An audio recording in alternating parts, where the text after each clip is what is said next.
So this is how it works. You flip the switch, power on, and then you guys like fun stuff? I'm gonna rebuild this. I found this, I built this a while ago, and I'm gonna show you how it works. I'm gonna take it apart, I'm gonna rebuild it, and it might turn out to be terrible. But so here, you flip the switch, and then there's a button right there. When you push that button,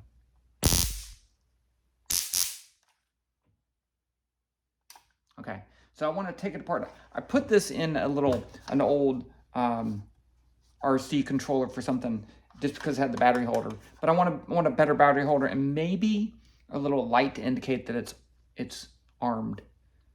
So let's get to it. I'll just show you the best parts.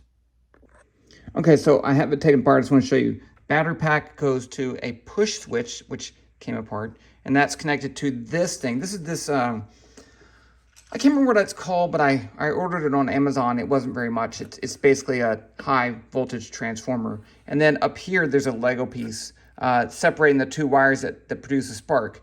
And then the other side goes to the switch, so that both this and that have to be on for this to get power from that. That's why, so you turn that on and then you push that. But if just pushing that isn't gonna do it, because if that's not on.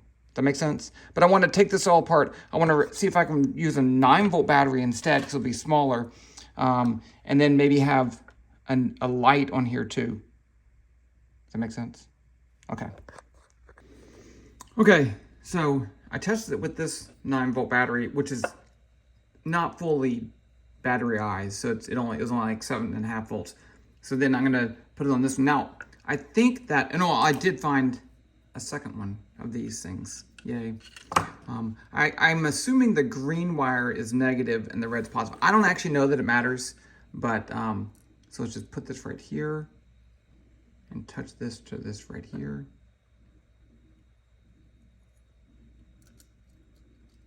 Oh, that's plus. See, it does matter.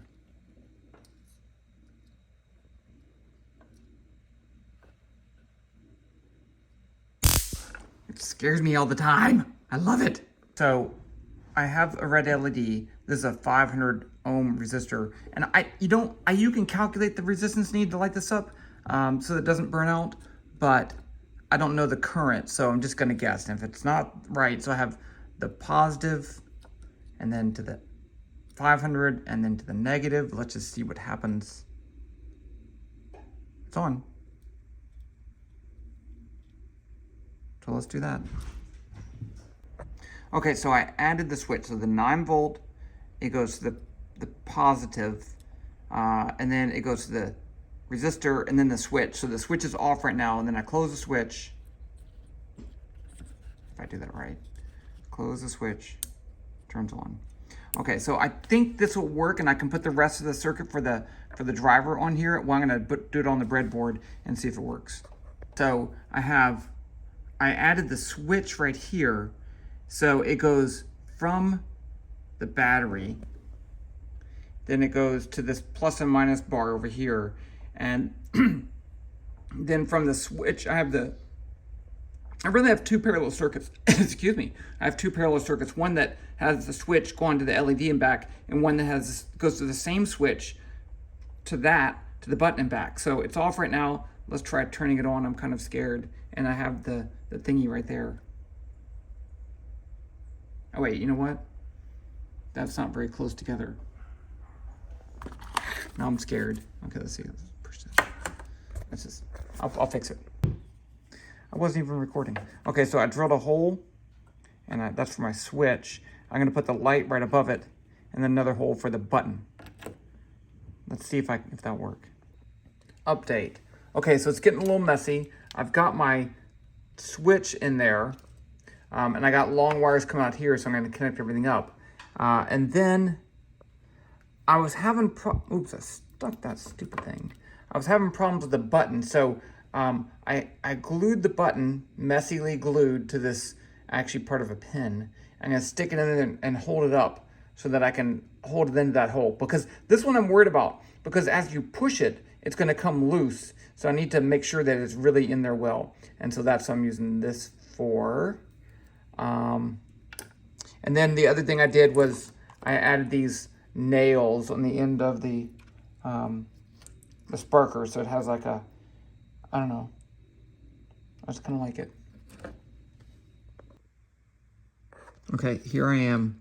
I have all these wires. I can't remember which one goes to which. I tried to draw a little circuit diagram, but I'm still trying to track where all the wires went. But other than that, it's starting to look pretty good.